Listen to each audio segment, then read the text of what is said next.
ભૂતપૂર્વ ભારતીય ક્રિકેટ સૈયદ આબિદ અલીનું બુધવારે અમેરિકામાં અવસાન થયું હોવાનું સામે આવ્યું છે. તેઓ 83 વર્ષના હતા. સૈયદ આબિદ અલીએ 34 મેચમાં ભારતનું પ્રતિનિધિત્વ કર્યું હતું. સૈયદ આબિદ અલીનો જન્મ 9 સપ્ટેમ્બર 1941ના રોજ હૈદરાબાદમાં થયો હતો. તેમણે ફર્સ્ટ ક્લાસ ક્રિકેટમાં 397 વિકેટ લીધી હતી. તો સૈયદ આબિદ અલીએ ડિસેમ્બર 1967માં એડિલેડમાં ભારત માટે ડેબ્યુ કર્યું હતું. તેમણે પોતાની પહેલી મેચમાં 6 વિકેટ મેળવી હતી, જે તેમના કેરિયરનું શ્રેષ્ઠ પ્રદર્શન હતું. તેમણે સિડનીમાં પણ 78 અને 81 રનની ઇનિંગ્સ રમી હતી. તો સૈયદ આબિદ અલી વર્ષ 1974 સુધી ટેસ્ટ ક્રિકેટ રમ્યા હતા. તેમણે આ ફોર્મેટમાં 47 વિકેટ મેળવી હતી અને 1018 રન પણ બનાવ્યા હતા. તો આબિદ અલીએ વર્ષ 1967-68માં ઓસ્ટ્રેલિયા સામે ટેસ્ટ ડેબ્યુ કર્યું હતું.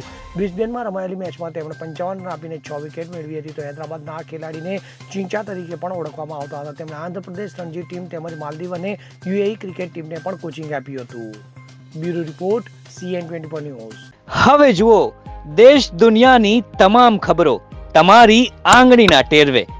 ઉઠાવો મોબાઈલ અને Google Play Store પરથી ડાઉનલોડ કરો અમારી CN24 ન્યૂઝ મોબાઈલ એપ.